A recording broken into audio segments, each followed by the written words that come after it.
Hal ini mana? Mek tak murah tidak kata wingi.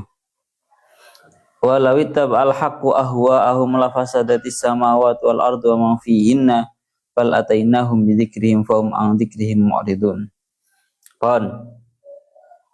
Walau ittaba'al haqqu, dan andaikan sebuah kebenaran yakni Al-Qur'an mengikuti terhadap hawa nafsunya mereka orang-orang kafir, lafasadatis samawati wal ardu wa man fihinna, niscaya akan rusak, niscaya akan hancur langit, bumi dan seisinya.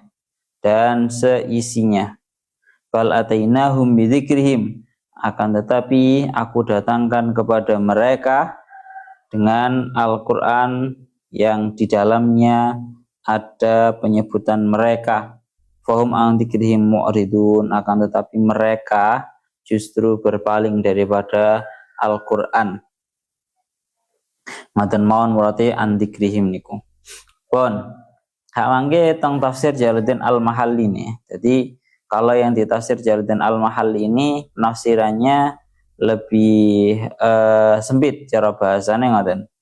Walau tabal haqqu, dan andaikan al-haq, perkara yang benar, langsung ditafsiri ayat Qur'anu, yakni Al-Qur'an. Ahwa'ahum, itu mengikuti terhadap hawa nafsunya mereka orang-orang kafir. Bi anja'a bima yahwunahu, dengan gambaran Al-Qur'an mendatangkan terhadap perkara yang mereka inginkan. Berupa apa yang mereka inginkan? Minasyariki wal waladi lillah, dengan adanya Tuhan sekutu, dengan adanya anak bagi Allah. Maka andalik, ya, ta'alallahu andalik, maha suci Allah daripada semua itu. Kalau hal tersebut benar-benar terjadi, lafasadatis samawatu wal ardu wa man fihinna, niscaya akan rusak langit dan juga bumi dan seisinya. Ay kharajat an nidamiha al musyahad, yakni akan keluar daripada runtutannya langit, bumi dan seisinya itu tadi yang sudah kita lihat. Liwujudi tamanu'i fi syai'i adatan inda ta'addudil hakim, karena yang terjadi adalah akan ditemukannya sebuah pertentangan di dalam satu hal pada umumnya ketika seorang hakim yang mengurusi itu berbilangan. Ya. Jadi niki pun bolak-balik kalau jelasakan seperti yang dijelaskan kalian Imam Fakhruddin Ar-Razi, bahwa tadi murate yang ada di dalam tafsir Jalaluddin Al-Mahalli ini bahasa kula lebih sempit. Al-Qur'an itu dimurati dengan bahasa al-haq, sebuah kebenaran itu dimurati dengan yang namanya Al-Qur'an. Jadi andaikan Al-Qur'an ini terhadap hawa nafsunya mereka nopo, mereka ingin menjadikan yang namanya Tuhan sekutu bagi Allah, mereka ingin menjadikan yang namanya anak bagi, mereka ingin menjadikan yang namanya istri bagi Allah, maha suci Allah dari. Maka andaikan itu benar-benar terjadi, niscaya hal tersebut menyebabkan rusaknya langit, bumi dan seisinya. Niki pun bolak-balik diterangkan ya. Kemarin sama dijelaskan, andaikan ada dua Tuhan, permasalahan ta'addudul ilah, perbilangannya Tuhan, itu secara akal tidak bisa ditemukan, secara akal tidak bisa difahami. Artinya bahwa kemarin diandaikan ketika ada dua Tuhan, ini semuanya ini bahas masalah mantak atau falsafahnya ya. Ini sudah dijelaskan oleh Imam Fakhruddin Ar-Razi tentang ayat-ayat masalah ta'addudul ilah. Tengeriku yang intinya ngeten. Ini secara global mawon. Ini juga saya sudah kurang lengkap, tapi saya ingat cuma sebagian mawon. Andaikan ada dua Tuhan, maka niscaya kedua-duanya itu ada kalanya sama-sama bertentangan. Ketika kedua-duanya bertentangan, maka ini yang terjadi, ada kalanya salah satunya kalah, salah satunya menang. Kalau dua Tuhan ini salah satunya kalah, salah satunya menang, maka otomatis yang kalah itu tidak bisa disebut dengan Tuhan. Itu yang pertama. Kalau dua Tuhan, yang satu ngalah, yang satu kalah, atau sama-sama kalah, gegeran dalam menentukan kehendak, cara bahasa ngaten ya, atau sama-sama kalah, maka kalau seperti itu dua-duanya berarti tidak bisa disebut sebagai Tuhan, karena sama-sama, tanda kutipnya sama-sama lemah, dan nggak pantas, nggak patut yang namanya Tuhan itu lemah, itu nggak bisa. Dan masih banyak perumpamaan cabang-cabangnya yang disebutkan sama Imam Fakhruddin Ar-Razi yang saya sebutkan di ayat apa itu, saya kemarin sudah lupa. Jadi dua Tuhan itu ada kalanya, andaikan ada dua Tuhan, itu ada kalanya sama-sama sepakat, ada kalanya sama-sama geger. Enggak sepakat, nah ini masih perlu dipertanyakan. Kalau sepakat, pangeran loro, andaikan ya, ini nggak mungkin. Andaikan pangeran itu loro, kok marono sepakat untuk membuat yang namanya sebuah bumi atau apalah, sebuah tempat lah, maka berarti ketika kedua-duanya membuat, maka bisa disebut salah satunya itu merupakan Tuhan yang lemah di dalam perkara yang tidak dikerjakan oleh dirinya dan dikerjakan oleh yang lain. Paham ora ya? Andaikan ada dua Tuhan itu sepakat podo-podo menciptakan bareng-bareng sing jenenge bumi. Berarti kalau sepakat otomatis kan gawe ini bareng-bareng. Gawe ini bareng-bareng berarti nanti ini ada kalanya, ini penyebutannya berarti dia itu menjadi Tuhan di ranahnya masing-masing, di tempat yang dia buat sendiri lah. Kuwi ora mungkin disebut sebagai Tuhan, nggak mutlak berarti. Yang pertama, atau gawe ini kabeh bareng-bareng. Ya, semua tempat gawe ini bareng-bareng. Tapi kalau seperti itu akan menyebabkan dia disebut sebagai sebagai yang lemah di dalam suatu hal yang tidak dikerjakan, justru dikerjakan oleh yang lain. Berarti pangeran ora pantes disebut pangeran krana dekne sik butuh karo sing jenenge rewang, karo sing jenenge pembantu, sosok yang membantu dia di dalam menciptakan. Itu kalau sepakat.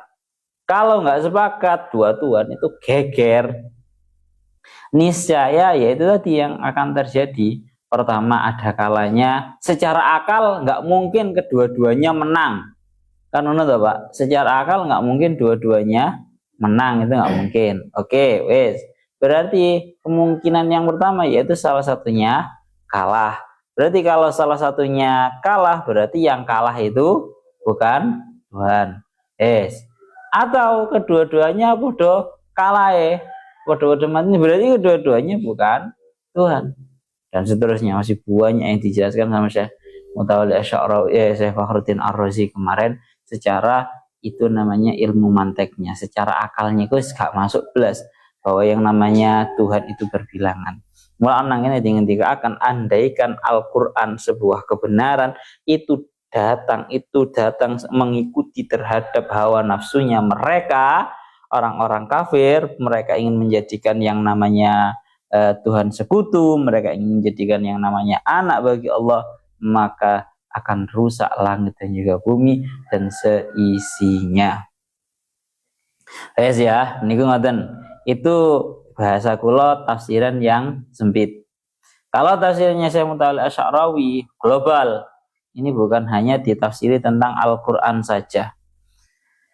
Ya Allah ya Rabbi ya Karim bukan hanya ditafsiri di dalam Al-Quran saja, tapi pokoknya andaikan sebuah kebenaran ini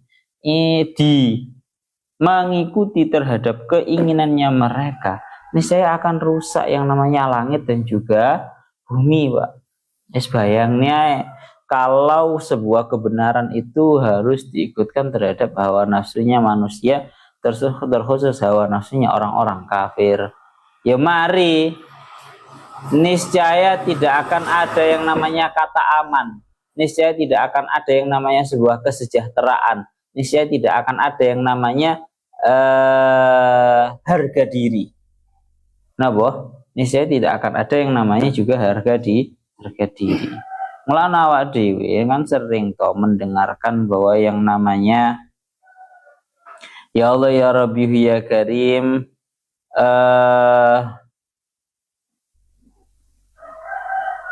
teng ngriki dingendikaken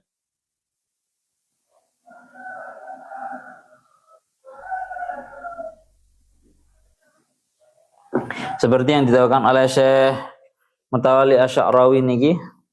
Beliau dawuh ya Allah ya Rabbi ya Karim. Teng ngriki beliau dawuhnya beliau idzan fal masail la tasiru ala hawal makhluk innama ala muradatil khaliq li anal khaliq subhanahu wa sunni hadal kaun. Maka permasalahan kehidupan kita di dunia ini semuanya harus berdasarkan keinginan Allah Ta'ala, bukan berdasarkan keinginannya para makhluk. Karena apa kok seperti itu? Wa kullu san'in yagharu ala san'ati. Karena setiap pencipta itu akan memiliki sebuah kecemburuan atas hal yang dia ciptakan. Dan ini bisa kita temukan di dalam buatannya seorang manusia. Walaka anta tasawwara ma yahdusu law afsatta ala san'in ma sana'ahu. Wa adalatul asya antasira ala wifqi muradati sani' la hawal masnu'. Ngeri kita akan semuanya akan tetap berjalan secara baik kalau ya Allah ya Rabbi ya Karim kita itu mengikuti terhadap kebenaran, mengikuti terhadap apa yang dikehendaki oleh Allah Ta'ala.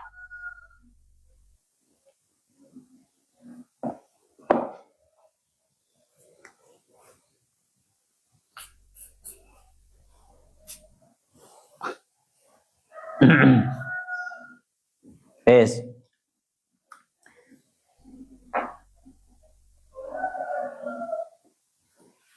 Terus marangaten tidak kehidupan ini akan baik-baik saja, cara bahasanya ngaten.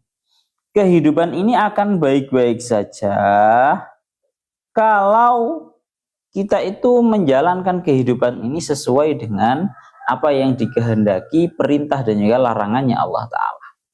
Dan kehidupan ini akan sangat bahaya, bukan hanya sekedar bahaya, akan sangat hancur. Akan sangat hancur kalau kehidupan ini kita ikutkan dengan hawa nafsunya orang-orang kafir. Terkhusus hawa nafsunya orang-orang muslim saja ya bahaya. Pokoknya diikutkan terhadap hawa nafsu itu bahaya. Malah beliau sampai dawuh teng ngriki, ya Allah ya Rabbi ya Karim li annal ahwa tamlikuha al-aghyar. Fal insanu la usara fi harakati hayati ala wafqi hawahu la akhadha ma laisa lahu.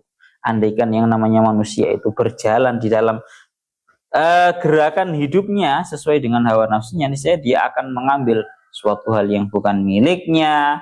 Wala qabila ar-rishwa, dia akan menerima yang namanya uang sokoan. Wa mala ilal fisqi wal inhiraf, dia cenderung menyukai terhadap pekerjaan fasik dan juga melenceng. Tidak adalah istilah yang namanya usulil khamas, hifdzul kulliyatil khamas. Maqasid syariah yang sering kita dengarkan, bahwa maqasid syariah yang ada pada syariat Islam ini kan ada 5, yaitu hifdzuddin, hifdzul akal, hifdzun nasl, dan juga hifdzul mal. Ada yang menambahkan biasanya ya Allah ya Rabbi ya Karim hifdzul ard, atau menjaga kehormatan. Lah inilah tujuan dewe melakukan syariat. Karena lek gak diberi napa namine hifdzul kulliyatil khamas ngeten iki, niscaya akan bahaya. Tujuannya syariat lah cuma itu loh ya. Pertama hifdzuddin, menjaga terhadap agama. Yang kedua menjaga terhadap hifdzuddin, hifdzun nafas, menjaga terhadap tubuh badan, jangan sampai disakiti oleh yang lain.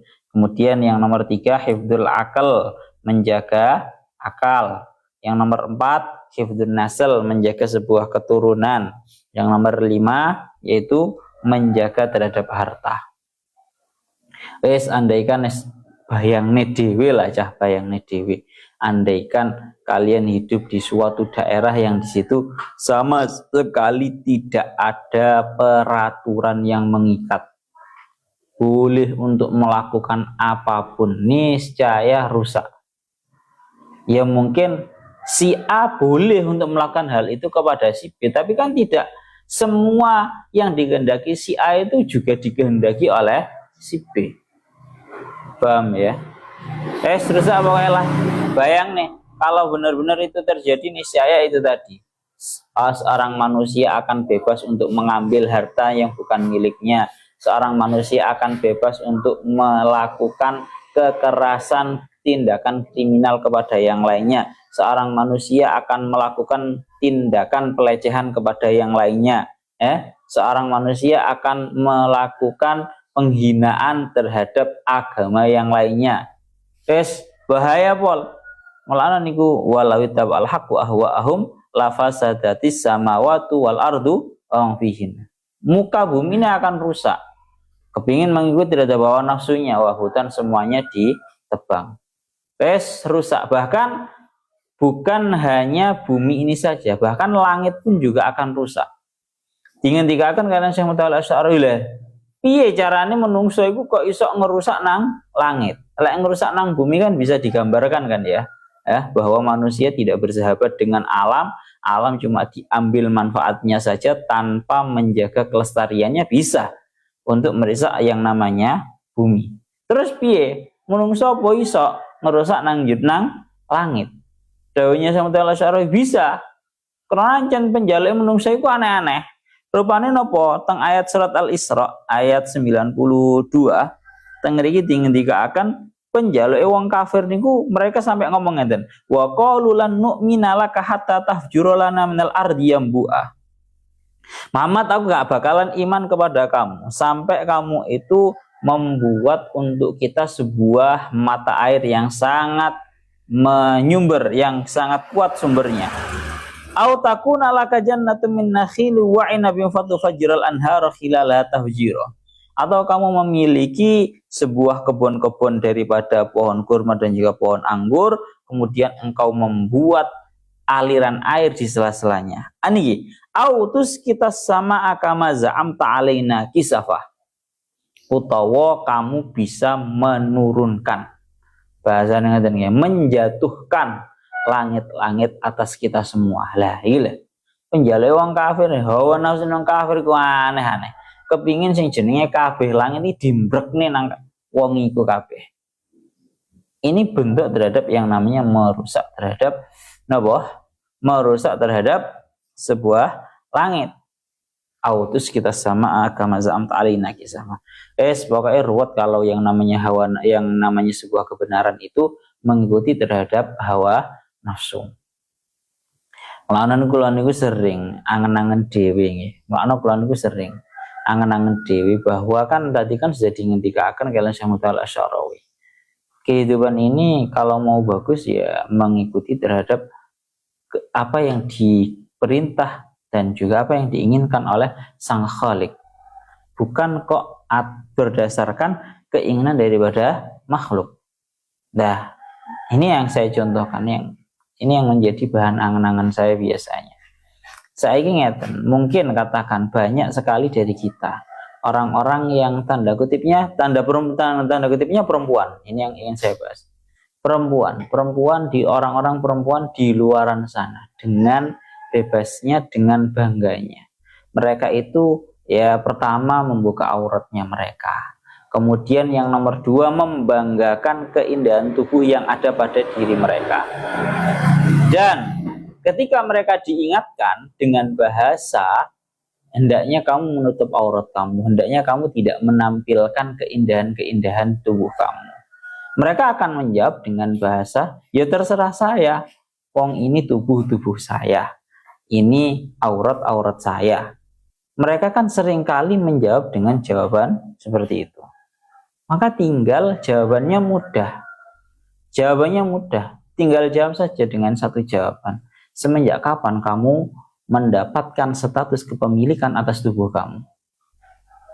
Wong wedok lho sing ngomong lek dielingno kon nutup aurat, dielingno kongkon sing jenenge menutupi keindahan-keindahan tubuhnya, lalu mereka berdalih bahwa terserah saya, wong ini tubuh saya. Tinggal dijawab saja, semenjak kapan kamu memiliki terhadap tubuh kamu itu, semenjak kapan? Malah bahwa tubuh itu merupakan amanah, bahwa tubuh itu merupakan sebuah kepemilikannya Allah Ta'ala, yang mana Allah Ta'ala itu memiliki sebuah kecemburuan. Allah Ta'ala itu cemburu kalau sebuah tubuh yang diciptakan oleh Allah Ta'ala ditampakkan begitu mudahnya, begitu murahnya kepada yang lainnya. Ya. Jadi iki jenenge hawa nafsu ya, kayak ngono kuwi, berdalihnya terus ada saja. Dalihnya sing jarene iki awak-awakku dhewe, sak karepku. Kapan kamu memiliki terhadap tubuhnya itu, kapan? Niku ngoten nggih. Pun masih banyak sekali. Pokoknya intinya ngoten. Kalau bahas masalah hawa nafsu bolak-balik di nanti akan kalian para ulama, seperti yang ada di dalam ya Allah, yang ada di dalam pundi niku taklim, kitab taklim gitu, ngendika akan innal hawa lahuwal hawa nubi ainihi. Yang namanya hawa nafsu itu merupakan innal hawa, sesungguhnya hawa nafsu lahuwal hawan, itu merupakan sebuah kerendahan yang hakiki. Innal hawa lahuwal hawan bi ainihi wa sari'u kulli hawa hawanu. Ngoten, kurang lebihnya ngoten. Yang namanya orang yang dikalahkan oleh hawa nafsu, maka dia adalah orang yang dikalahkan oleh sebuah kehinaan. Pun banyak sebagai lek kepingin bejo uripe, intine mek nang siji, yaitu tidak menuruti hawa nafsu. Banyak ya syairan-syairan yang membahas tentang hawa nafsu. Wa khalifin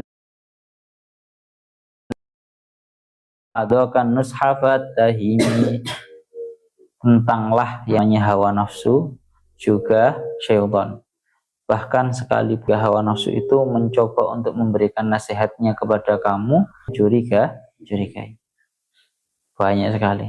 Terus salah satunya lagi seperti yang dalam kitab Alfiyah yang dikatakan inaratul maksufun bitauil hawa wa aqlu asil hawa yazdadu tanwira. Kecemerlangan akal itu akan semakin meredup gara-gara seseorang itu menuruti terhadap hawa nafsunya. Dan orang yang mampu makan, orang yang seringkali menentang terhadap hawa nafsunya, dia akalnya akan semakin tambah cemerlang. Niku ngoten, dan banyak sekali ngoten. Nek sebuah kebenaran ini mengikuti terhadap hawa nafsu, mereka rusak Pak sing jenenge dunia dan seisinya. Ini sekaligus untuk benteng buat awak dewe, agar andaikan ya minimal kalau kita itu masih belum bisa menggiring terhadap hawa nafsunya kita, minimal kita tidak membenarkan terhadap hawa nafsu. Ya kayak ngono mang lho Pak, contoh dalih-dalih yang mereka utarakan nyapom babakan mendem wis, biasanya juga sering kok mereka mendem. Terus marono ngomongnya apa tong mendem, aku sing mendem, gawe duitku dhewe. Cara ngerusak akal yo akalku dhewe. Ini kan yang namanya hawa nafsu. Jawabannya ya sama. Semenjak kapan kamu sudah memiliki akal itu loh, kapan? Pun melok gawe ta kon, melok tuku ta kan ya ora. Ngoten nggih. Ya Allah ya Rabbi ya Karim. Bahkan yang rusak itu bukan hanya langit dan juga bumi, tapi wa man fihinna, seisinya. Alam semesta ini kalau mengikuti hawa nafsu rusak kabeh, Pak. Sampean bisa melihat rusaknya ekosistem gara-gara kerakusan satu manusia. Hutan ribuan hektar ya dibabat habis, bukan ribuan lagi, bahkan sampai puluhan ribu atau bahkan ratusan ribu hektar dibabat habis gara-gara kerakusan satu orang. Itu bentuk walau tabal haqqu ahwa'ahum la fasadatis samawati wal ardu wa fihinna. Mana Kanjeng Nabi niku dawuh namung setunggal. La yu'minu ahadukum hatta yakuna hawahu taba'an lima ji'tu bihi.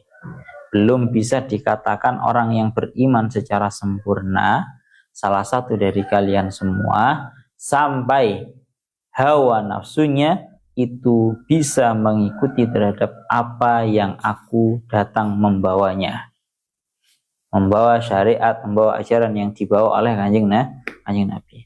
Itu maknanya la yu'minu ahadukum hatta yakuna hawahu taba'an lima ji'tu.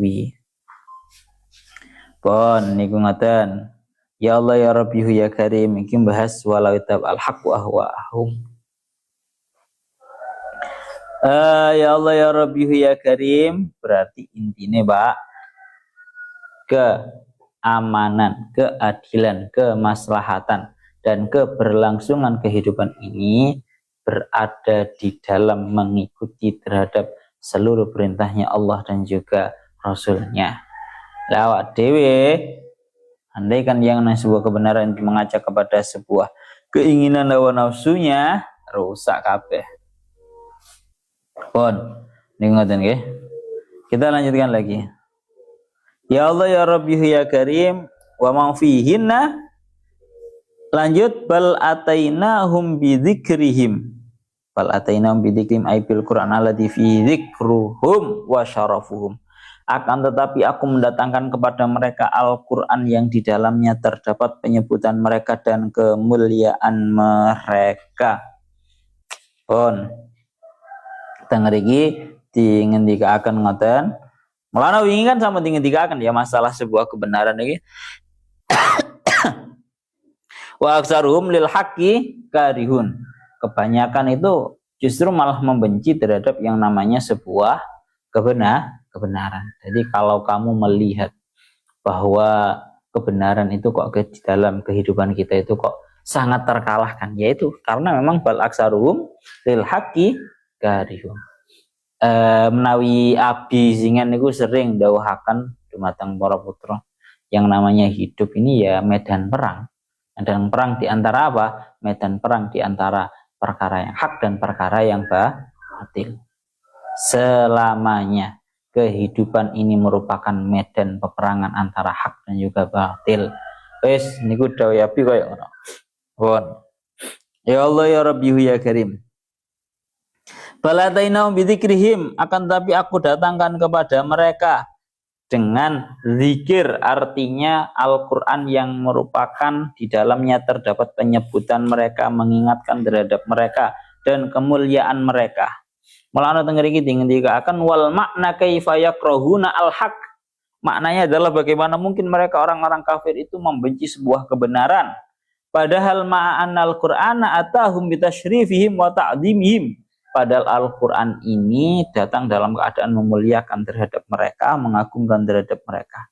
Falla'ikim al-inqiyadulahu wa ta'adhimihi. Harusnya mereka itu malah nurut dan juga ta'zim terhadap Al-Quran. Ngoten lho. Pun niku maknane bal atainahum bidzikrihim. Ya Allah ya Rabbi ya Karim.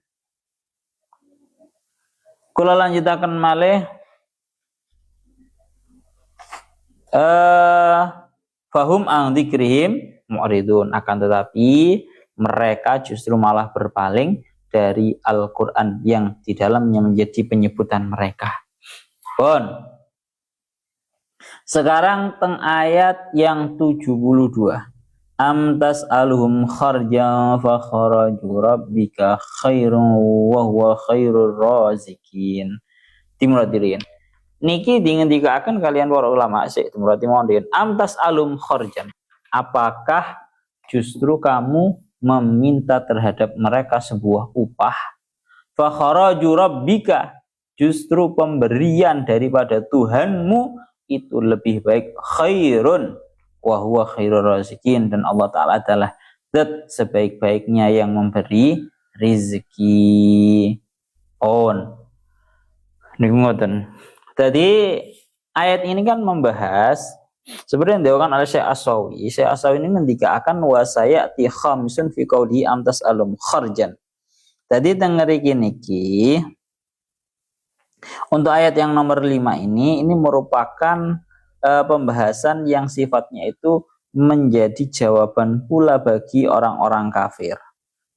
Ini ikdamnya orang-orang kafir atas sebuah kesesatan berupa mereka itu seolah-olah menuduh terhadap Kanjeng Nabi melakukan meminta yang namanya sebuah upah. Karena tengeriki dimurati amtas alhum kharjan ay ajran ala ma ji'tahum biminal iman. Muhammad, apakah kamu, ini sekali lagi bukan pertanyaan yang sebenarnya, akan tetapi ini pertanyaan yang lil ikrar untuk menetapkan kebalikannya kepada orang-orang kafir. Tengeriki dikatakan apakah justru kamu meminta terhadap mereka upah ai ajron sebuah upah atas sebuah syariat yang kamu bawa terhadap mereka berupa iman. Padahal fa kharaju rabbika ai ajruhu wa sawabu wa rizquhu khairun. Justru malah pemberian daripada Tuhanmu, upahnya, pahalanya dan rizkinya itu lebih baik. Dalam satu qiraah itu lafadznya adalah kharjan di dalam kedua tempat. Jadi amtas alum kharjan fakharjunya. Dalam qiraah yang lain itu menyebutkan wa fi qiraatin ukhra kharajan fihima. Jadi amtas alhum kharajan rabbika. Sama-sama kharaj, sama-sama kharjan, atau qiraah yang ketiga yaitu kharjan sama kharaju. Ya. Niku hanya membahas masalah qiraah. Wa huwa khairur razikin, Allah Ta'ala adalah sebaik-baiknya pemberi rizki, ay afdalu man a'ta wa ajara, sebaik-baiknya zat yang memberi dan memberikan upah. Tengeriki diingatkan kalian Syekh Mutawalli Asy'arawi bahwa ya Allah ya Rabbi ya Karim in kunta turidu kharjan fala ta'khudhu min aidihim innama khudhu min rabbih. Ya Allah ya Rabbi ya Karim, intinya seorang nabi, seorang rasul itu enggak akan meminta sebuah bayaran atas penyampaian risalah yang mereka lakukan. Seperti yang ada pada surat Yasin, ittabi'u mal ayat yang jelas. Ittabi'u man la yas'alukum ajra wa hum muhtadun. Ikutilah sosok yang tidak pernah meminta upah terhadap diri kamu dalam keadaan mereka itu mendapatkan petunjuk. Niki ngeri dengan dikatakan kalian para ulama. Jadi tapi sekali lagi ini bukan larangan loh ya. Jadi al-am iki engko suwe-suwe didadekno dalil karo iki Pak. Iki lek perlu rodok perlu disindir didik iki masalah napa jenenge ulama meminta apa bahasanya Pak? Bayaran. Meminta bisyarah atas mengajar mereka. Sekali lagi nunggu sampun bolak-balik akan kalian para ulama, orang masalah, orang haram. Cuma yang salah daripada masyarakat awam itu adalah kewajibannya guru, tapi mereka yang menuntut, sedangkan mereka sendiri itu tidak menuntut terhadap kewajiban mereka. Paham ora? Kalau etikanya guru itu tidak meminta bayaran atas mengajar, itu etikanya guru yang nggak perlu dituntut oleh seorang murid atau wali murid. Kalau etikanya murid, ya bahasa kasar ngomong, ya memberikan apa atau apa seperti yang sering dibahas, memberikan bayaran semampu dia, itu etikanya masing-masing. Lah sementara nang masyarakat iki ora kaya ngono kuwi. Lek kiai, lek ustad dikongkon ikhlas. Mereka menuntut sebuah hak yang seharusnya itu seorang ustad yang melakukannya sendiri, nggak perlu mereka tuntut. tapi justru mereka lupa terhadap hak kewajiban mereka. Gampang namun dulu Pak, lek sekolah bayari luar gak ati protes. Lek TPQ bayar saulan 50.000 ngono itu. Waduh, wong-wong wis padha ruwame. Gak terima sing jenenge guru iku kudu ikhlas dan seterusnya. Kedawan wis pokoke. Pun teng mriki ngoten nggih. Jadi amdas alum kharjan, apakah justru kamu meminta terhadap mereka sebuah bayaran? Taunya Syekh Muhammad Al-Asy'arawi, yakni in kunta turidu kharjan fala ta'khudhu min aydihim. Kalau kamu menginginkan sebuah pemberian, sebuah upah, maka jangan kamu ambil daripada tangan mereka. Innama khudhu min rabbik, ambillah dari Tuhanmu. Fama indahum laisa kharjan bal kharajun. Fa kharaju rabbika khair, maka pemberian Tuhanmu itu lebih bagus. Fala ta'khud ar-rizqa illa min yadil khairi wal barakah. Janganlah kamu mengambil rezeki kecuali dari sumbernya rizki dan juga sumbernya barakah. Li'anal haqqa subhanahu la yamunu ala khalqi birizqin yarzuqu bihi wa huwa subhanahu qad istad'ahum ilal hayah lidzalika takaffala subhanahu bi arzaqihim. Pun teng mriki ngendikaken ngoten. Wes. Summa yudayyilu, kemudian fa kharaju rabbika khair, ya kan seperti itu nggih. Terakhir wa huwa khairur razikin wa hadi ahtasat iskalan. Muradnya kan wa huwa khairur razikin, Allah Ta'ala adalah sebaik-baiknya zat yang memberi rezeki. Lah ini menimbulkan sebuah kemuskilan, berarti ada rozik yang lain. Kan khairur razikin, sebaik-baiknya yang memberi rezeki. Berarti ada orang-orang yang juga memberi rizki. Ana ba'dan Syamsul Asy'arawi wa hadi ahdatsat iskalan indal ba'di anal haqq subhanahu ja'ala li khalqi syarakatan fi sifati rizki. Seolah-olah ini memberikan pemahaman bahwa lu ada berarti yang memberikan rizki selainnya Allah Ta'ala. Maka dijawab oleh bersama beliau fa khairu subhanahu yarzuqu aidan lakin huwa khairur razikin. Selainnya Allah Ta'ala itu juga memberi. Akan tapi Allah Ta'ala adalah sebaik-baiknya zat yang memberi. Karena nopo? Li'annahu yarzuqu al-khalqa biusulil asya, ya biusulil asya allati yarzuquna minha ghairuhum. Nah inilah. Kenapa Allah Ta'ala itu khairur razikin, sebaik-baiknya pemberi? Karena Allah Ta'ala itu memberikan rizki terhadap makhluk dengan suatu hal usulil asya, atau pokok-pokoknya sesuatu yang mana para makhluk itu memberikan satu sama lain berawal dari pokok tersebut. Paham para Pak? Santai nep. Apa ini mana? Bahasanya beliau. Ini bahasanya beliau. Li'annahu yarzuqu al-khalqa bi usulil asya allati yarzuquna biha allati yarzuquna minha ghairuhum. Karena Allah Ta'ala itu memberikan rezeki terhadap para makhluk dengan hal-hal yang sifatnya itu pokoknya sesuatu, intinya sesuatu yang dari perkara tersebut itu para makhluk itu saling memberi. Kita contohkan wes, sonep ngekei nang kilang sing jenenge panganan. Ini kan namanya juga rozik, memberi. Tapi perlu kita ketahui bahwa aslut to'am, pokoknya makanan itu yang memberi adalah Allah Ta'ala. Rupane beras, rupane banyu, itu kan pokoknya makanan toh. Itu yang memberikan adalah Allah Ta'ala. Sanep ngekei kilang mangan, sego pecel nah semisal. Ya ini kan berarti sama-sama bisa disebut sebagai rozik. Akan tetapi kenapa Allah Ta'ala itu khairur rozikin, sebaik-baiknya pemberi? Karena yang diberikan oleh Allah Ta'ala itu adalah pokoknya, intisarinya suatu hal yang akan diberikan antar sesama makhluk. Mana loh? Mana dengar ki fa in kunta tarzuqu ghairaka masalan ta'aman fa subhanahu aslu hadat ta'am, ya. Asal hadzal ta'am wa masdaruhu, asal hadzal ta'am masdaruhu. kalau kamu memberikan makanan terhadap orang lain, contoh misal kayak sego pecel, maka Allah Ta'ala yang memberikan asal pokoknya. Hari ngoten ya.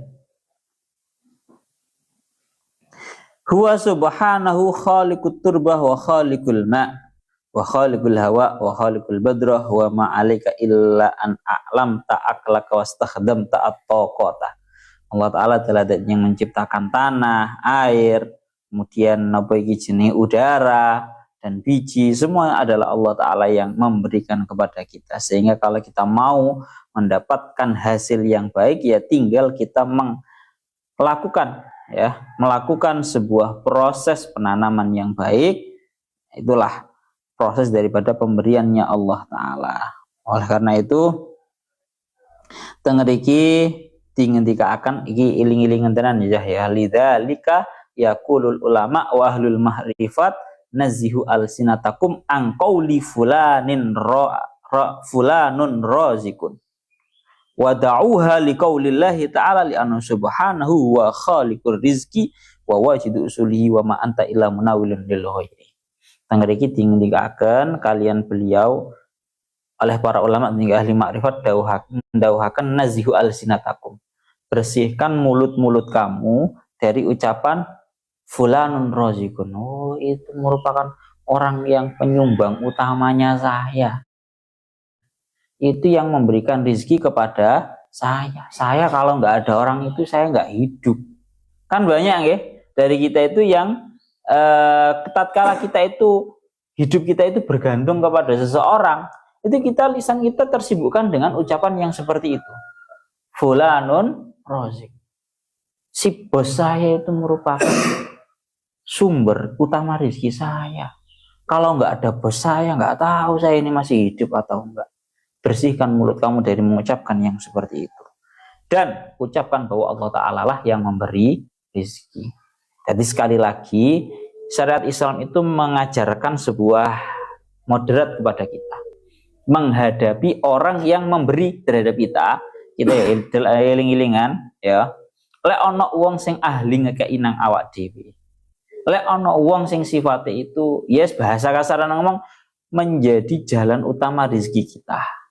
Maka secara syariat Islam itu awak dhewe kudu tengah-tengah. Tengah-tengah bagaimana? Kita wajib bersyukur. Kita wajib berterima kasih kepada seseorang tersebut. Ya. Napa? Wajib berterima kasih. Seperti yang dikatakan tentang hadisnya, man lam yashkurin nas lam yashkurillah. Barang siapa yang tidak berterima kasih terhadap manusia, berarti dia tidak bersyukur juga, tidak berterima kasih juga kepada Allah. Matur suwun. Tapi nih, ojo sampean iku ngomong lek gak ono bos iku, lek gak ono si fulan itu, aku gak urip, Pak. Aku sumber utamanya dari orang. Jangan kamu ucapkan seperti itu. Karena pada hakikatnya bos atau orang yang ya sifatnya yang menanggung itu hanyalah munawilun bil khair, hanya sekedar perantara yang memberikan saja. Paham ya? Jadi antara berterima kasih dan bahasane merasa awak dhewe merasa memiliki hutang budi, bahasanya ngono ya. Memiliki hutang budi itu gak usah nemen-nemen, wis biasa mawon. Karena hakikatnya sing maringi dumateng awak dhewe niku Gusti Allah. Aja salah lho ya, aja salah pemahaman lho ya. Aja sampai kuale kamu terlalu menisbatkan ini semua kepada Allah Ta'ala. Walah nyapa aku matur suwun arek iku mek perantara. Mesti ngekei hakikate Gusti Allah atas kene we. Jelas-jelas kudu matur suwun, tapi tidak perlu berlebihan di dalam merasa memiliki hutang budi. Karena pada hakikatnya yang memberi adalah Allah Ta'ala. Jadi tengah-tengah mawon. Pemane sampai ngomong wah itu adalah sumber utama rezeki saya, kalau nggak ada bos saya nggak tahu saya ini gimana. Tengah-tengah seperti itu. Pon wa innaka latad'uhum ila siratal mustaqim, surat Al-Mu'minun ayat 73 ilahuna wa ba'alam bisawab.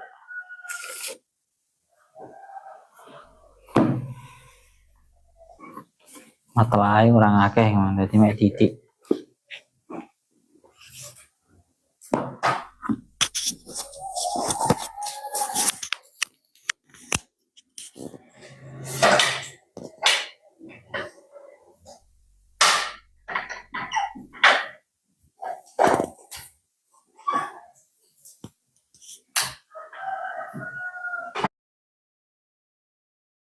Daripada ketulusan yang belum pernah kami lakukan sebelumnya. Kelilingi kami